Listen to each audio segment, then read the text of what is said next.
رب اشرح لي صدري ويسر لي أمري واحلل عقدة من لساني يفقه قولي اللهم ثبتنا عند الموت بلا إله إلا الله اللهم اجعلنا من الذين آمنوا وعملوا الصالحات وتواصوا بالحق وتواصوا بالصبر آمين يا رب العالمين. In today's khutbah I have quite an ambitious goal. I don't normally do this, but given some recent events I felt very compelled to try and make an attempt. Usually when I give a khutbah it's about an ayah or two ayat. Today what I'm going to try to do is give you a khutbah about a couple of pages of the Quran. But we'll see how that goes and see if that even happens. But before I do, I want to give you a little bit of background. Allah Azza wa Jal talks about Musa alayhi salam and his struggle many places in the Quran.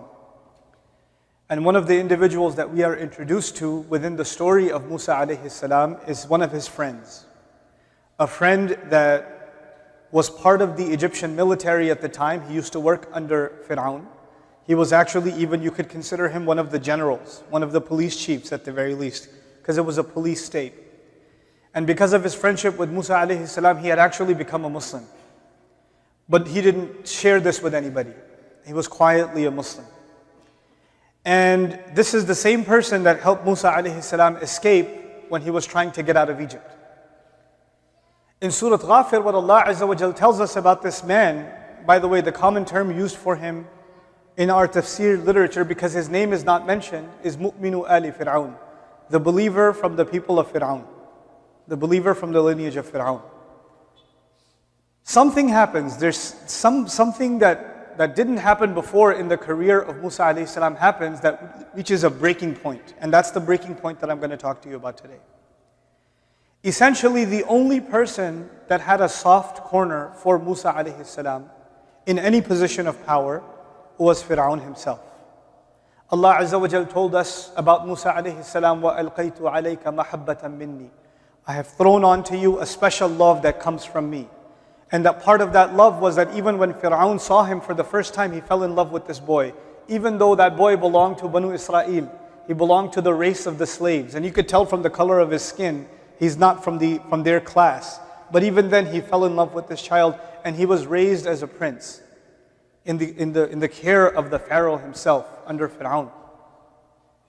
So even when Musa alayhi salam came back and challenged Fir'aun and there's clashes happening, it was that love that he originally had for Musa alayhi salam that kept him from killing. This is a man, you already know, this is a man that has no discrimination when it comes to killing. We already know that he kills countless babies every other year. So it's not like he has any sort of hesitation in his mind about committing murder. Especially when someone walks into his own court and challenges him to his face, the most obvious repercussion of that should be execution. But for some reason, Musa alayhi salam keeps getting spared. And the reason for that is actually something articulated in the Quran, the fact that he had a soft corner in his heart that he could not even help himself. On that note, it's a side note, but an important note nonetheless. Allah Azza wa Jal controls the hearts, even the heart of Fir'aun. And there are things Allah will put in his heart, even he cannot deny from Allah. Even he cannot deny. So Allah puts to his service all of his creation. Even the enemies of Allah will serve Allah's plan when he wants them to. Nothing escapes the will of Allah and the power of Allah. Nothing. Not even Fir'aun. Not even the position of power he's in. But regardless, he's putting up with Musa alayhi salam, which gives Musa alayhi salam some free reign to do his activities, to spread the message of Islam, to deliver, the message not only to the people of Fir'aun, but also to the Israelites at the same time. And this is becoming a problem, because essentially nobody else ever in the history of the empire has ever spoken out against the king and lived to tell about it. It's never happened before. And this guy is going around, alayhi salam, is going around and he's creating this ruckus when he's calling people to worship one God that is directly, it's not just a religious message. You have to understand, this is also a political message. Because Fir'aun claims himself to be God himself. And his political power is only legitimized because he deems himself a God. You don't question him because questioning his political power is the same as questioning God himself. That is the political game that he's played with his people. And now when Musa alayhi salam is calling people to al-ilah, Allah Azza wa Jal, Rabbukum wa Rabbu abaikum al-awwaleen. When He's doing that, He is shaking the political foundations of that society. This is problematic. And even though Fir'aun is tolerating it, he is realizing that he can only tolerate it so much before the government itself might collapse. And so a breaking point occurs. And when that breaking point occurs, the first step Fir'aun takes is one of the ugliest things you will ever hear about in any history. Listen to this. فَلَمَّا جَاءَهُمْ بِالْحَقِّ مِنْ عِنْدِنَا قَالُوا اقْتُلُوا أَبْنَاءَ الَّذِينَ آمَنُوا مَعَهُ وَاسْتَحْيَوْا نِسَاءَهُمْ. We already know before that he used to kill the boys, kill the baby boys every other year and let the women live. That's a different part of the history. But when things reached a boiling point, he came out with a new policy. And the new policy was, everyone who has believed in Musa, because he's been doing his da'wah, every single family that has believed in Musa alayhi salam, they are enemies of the state, and we need to send them a message, don't go kill them, go kill their children. Don't kill them, don't kill the enemies of the state, don't kill people who believe in Musa, kill their children. This was one of the ugliest military tactics, one of the most demonic, satanic tactics ever used in the history of the world, that in order to get back at your enemy, you don't kill your enemy, you kill your enemy's children. And you have today in the world, the Muslim world, you have today in Pakistan, people that in the name of, just out of the hatred of their enemy, they were willing to kill their children. They were willing to do that. These are people that don't follow the sunnah of our beloved Messenger sallallahu alaihi wasallam. You know, when I heard the news, I had to pull over. I had to sit there and cry for a while. I couldn't drive. Those are our kids. Those are our children. Murdered at the hands of people who say La ilaha illallah. This is the most, I can't even begin to understand. And I don't even try to go on social media or check what the newest release updates are and things like that. And somebody sent me an image. Somebody sent me an image of one of these people justifying it, saying that there's a hadith in Bukhari and he's quoting this. These people have no right to even say the name of Rasulullah sallallahu alaihi wasallam. If there's any sunnah these people are following, it is the sunnah of Fir'aun. That is the only sunnah they're following. Kill the children of your enemies. That's all they're doing. And so I wanted to make mention of that, even though that's not my subject today. The policy he comes out with is let the children be killed and let the women live. وَمَا كَيْدُ الْكَافِرِينَ إِلَّا فِي ضَلَالٍ. And the scheme hatched by disbelievers, nothing will come of it except it'll fall to waste. And it's because this is the breaking point. And his own ministers, Fir'aun's own ministers have had it. They're like, this is not going to last. We need to bring this revolt to an end. This needs to be crushed at the head. We need to kill the person in charge of this movement, which is Musa alayhi salam.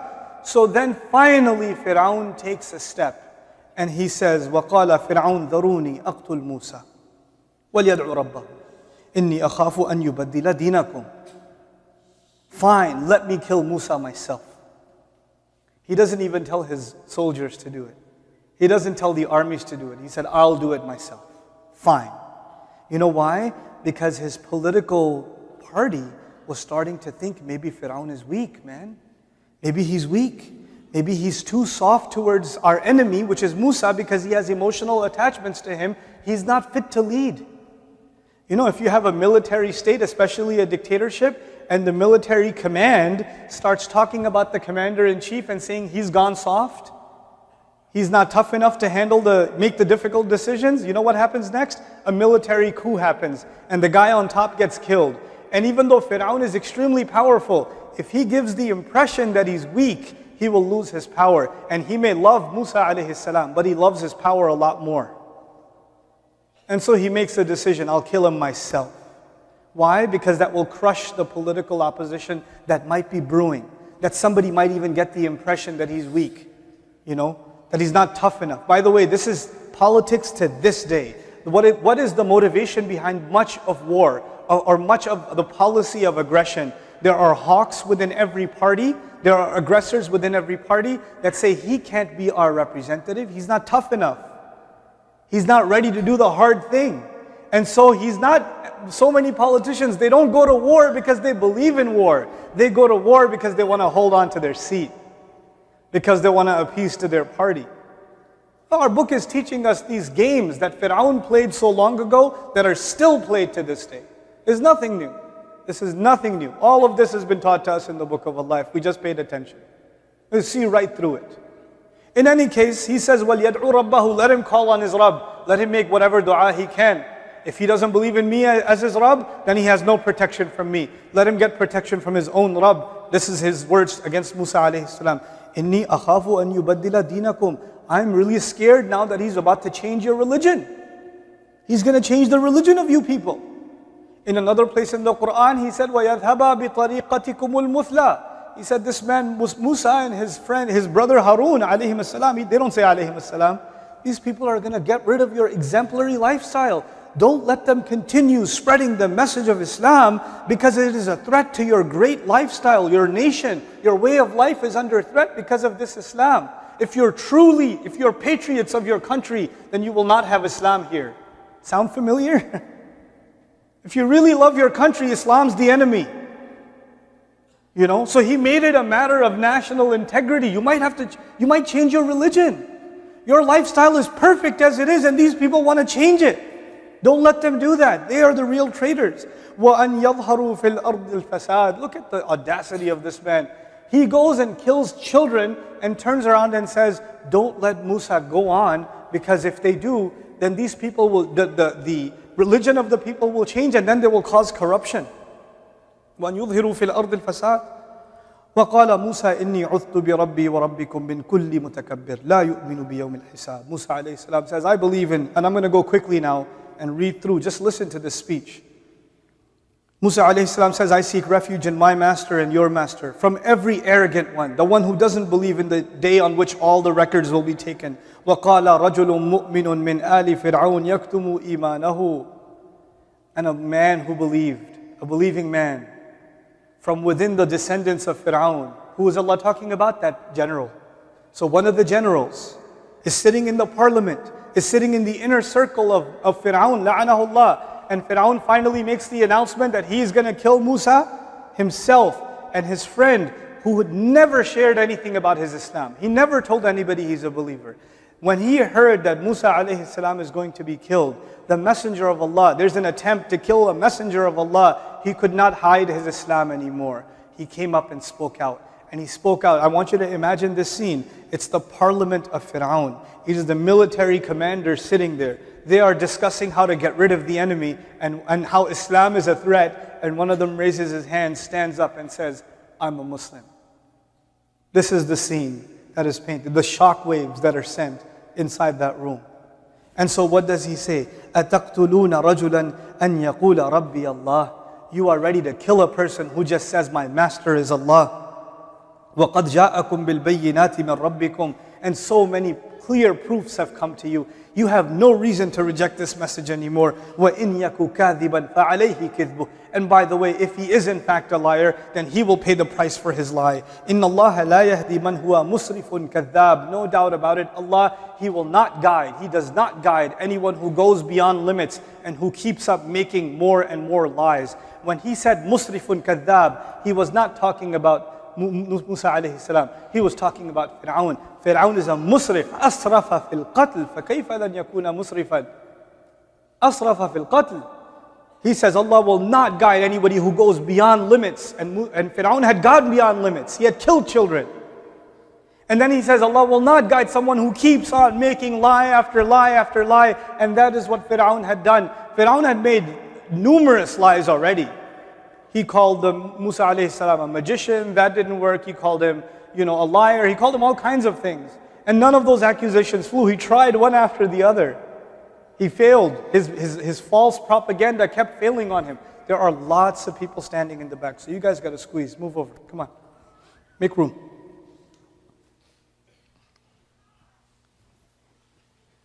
So now, وَإِنْ يَكُ صَادِقًا يُصِبْكُمْ بَعْضُ الَّذِي يَعِدُكُمْ. إِنَّ اللَّهَ لَا يَهْدِي مَنْ هُوَ مُسْرِفٌ كَذَّابٌ. If by the way he is telling the truth, then even if some of what he's warning you about might hit you right now. This is a state of emergency, guys. Don't disbelieve in this messenger, because if you continue this, this audacity against Allah, then some of the warnings he's giving you might even hit you right now. Ya qawm lakumul mulk al-yawm. My nation, you guys have the government in your control today. You guys have mulk today. ظاهرين fil ard. You are the dominant party on the land. فَمَنْ يَنْصُرُنَا مِنْ بَأْسِ اللَّهِ إِنْ جَاءَنَا. Who's going to help us against the war that comes from Allah if it comes our way? You guys have government now, but if Allah wants, it'll go. تَنْزِعُ الْمُلْكَ مِمَّنْ يَشَاءُ مِمَّنْ تَشَاءُ قَالَ فِرْعَوْنَ مَا أُرِيكُمْ إِلَّا مَا أَرَى. Fir'aun hears this speech and he's stunned. He's like, where is this coming from? And he says, I'm not trying to show you anything except what I see. I'm just trying to save this country. Clearly this guy is a traitor. And by the way, this man's speech was so powerful, apparently everybody else in the room started listening to him too. Even the other generals, you can tell from the look of people's faces when they're convinced of something. So Fir'aun is getting nervous in his own courtroom and he says, مَا أُرِيكُمْ إِلَّا مَا أَرَى. And then he's convincing them, وَمَا أَهْدِيكُمْ إِلَّا سَبِيلَ الرَّشَادِ. No, I'm not doing anything except I'm trying to guide you to the way that is right, the correct course of action that will save our nation. I'm talking about our national interest here. I'm looking out for national security. That's what I'm doing. By the way, this statement that Fir'aun made, he made it to his generals. And you need to understand a little bit about political science here. Because he's a dictator, he does not have to convince anyone of anything. He says, this is what we're going to do, and that's it. There's no debate. It's not a democracy. It's not a vote. It's not everybody's opinion is valuable. That's not the case. The fact that one of his own generals just right now defied him, the expectation was that he should kill him right then and there. He should have him arrested and removed and say, where were we? Let's continue our conversation. That does not happen. The fact that he says, no, he's wrong. I'm trying to tell you the right thing. He's actually legitimizing the presence of that general. You know why? Because he realizes that the only strength he has is the loyalty of his generals. If he goes after one general, what are the other generals going to think? He's going after him today, he's going to go after me tomorrow. My position isn't safe either. And if they feel threatened, then they have no loyalty to Fir'aun. They can turn him around, because they are the ones who practically control the military. There's the top commander-in-chief, and then there are people under him, the lieutenant commanders. These people, they're the ones who practically execute all the commands. So if they, and the people, the soldiers who obey their commands, they have direct interaction with them. They have a loyalty to them. So if he calls them for mutiny, they're going to have mutiny. They're going to turn around. Fir'aun realizes actually he has now been put in a position of incredible weakness. He realizes it. And by the way, all the military might in the world, I need you to understand this point, all the military might in the world, and the thing that brings Fir'aun to his knees is the fact that a believer stood up and spoke the truth. That's all it took. He didn't have a military, he didn't have a weapon, he didn't have anything. He just had to use whatever position Allah had given him to stand up and speak the truth. And this man, who we don't even know his name, has a speech that is 2-3 pages in the Quran. We're not going to get to it. But the fact that Allah is He values the believer who uses his position to stand up for the truth. People are in a position to stand up for the truth, and they don't use it. They stay quiet because they're afraid of the consequences. Can you imagine if this man keeps sitting down and doesn't say anything because he knows, look, if I open my mouth about this, I'm going to be killed. I'm going to die. This thought is going to cross his mind. This is, by the way, the worst consequence. If I speak up, maybe not only will I be killed, he's going after the enemy's children, he might go after my children. That man who's standing up might even say, I love my kids. I shouldn't stand up. I love my kids too much. And he still stood up. He still stood up. And I'm sharing this with you for one reason and one reason alone, because my time is up. I'm going to use this last minute, I'm going to skip around, and I'm going to go to the end of this story, to the very end of this story. And what Allah Azza wa Jal does, wallahi, it shakes you to your core. The story is over, and then in Surah Ghafir, Allah talks about Judgment Day.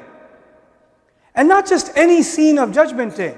Not just any scene. Listen to this. إِذْ يَتَحَاجُّونَ فِي النَّارِ فَيَقُولُ الضُّعَفَاءُ لِلَّذِينَ اسْتَكْبَرُوا إِنَّا كُنَّا لَكُمْ تَبَعًا فَهَلْ أَنْتُمْ مُغْنُونَ عَنَّا نَصِيبًا مِنَ النَّارِ قَالَ الَّذِينَ اسْتَكْبَرُوا إِنَّا كُلٌّ فِيهَا إِنَّ اللَّهَ قَدْ حَكَمَ بَيْنَ الْعِبَادِ. Listen to this carefully. What am I trying to get across to you?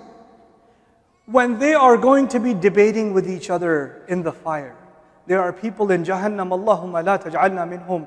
There are people in Jahannam that are having an argument among each other. Who's having an argument? Allah says the weak are having an argument with the people who used to have power.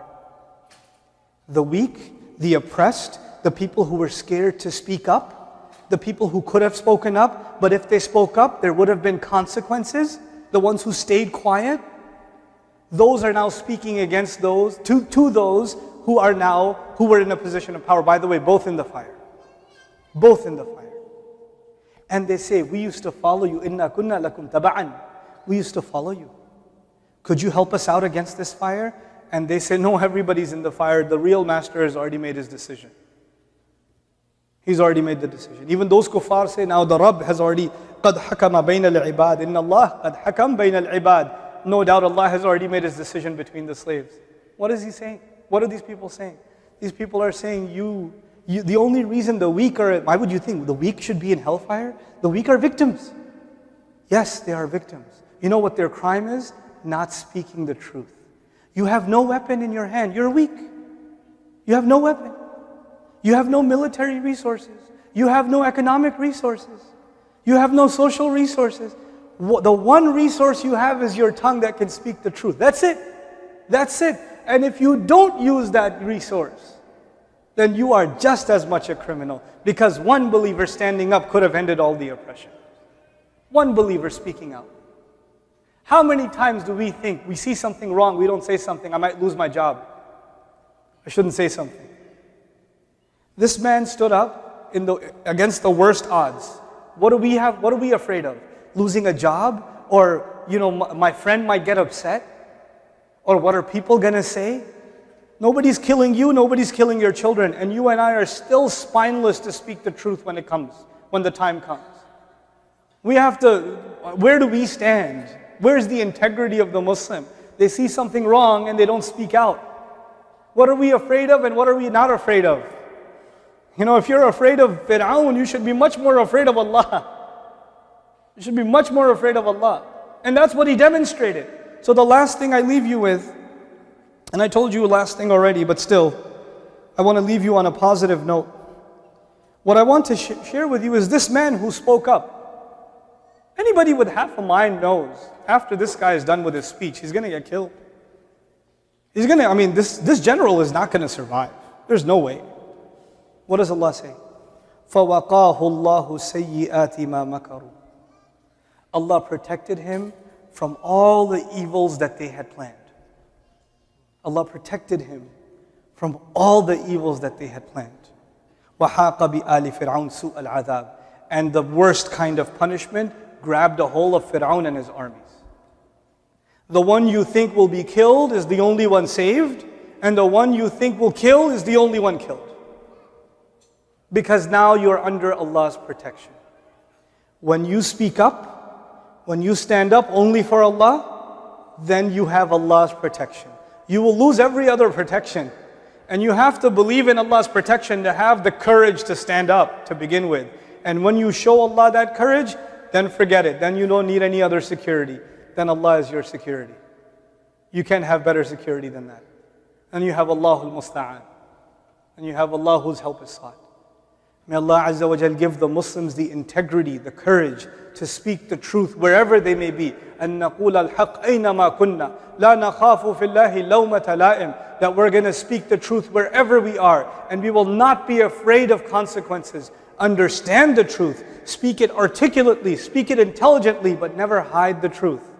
Never hide the truth. If you don't know enough, learn more so you can speak more intelligently about the truth. But nonetheless, the integrity of the Muslim will never be saved, and the ummah will remain in adhab. The ummah will remain in adhab if not enough of us speak up, if not enough of us open our mouth and say something and call for a change. May Allah Azza wa Jal change the horrible situation of this ummah and give the parents of those poor children relief and enter those children into Jannah and reunite those families in Jannah. And may Allah Azza wa Jal remove these shayateen from this ummah that have caused this kind of suffering and pain. Barakallahu li wa lakum fil Qur'an.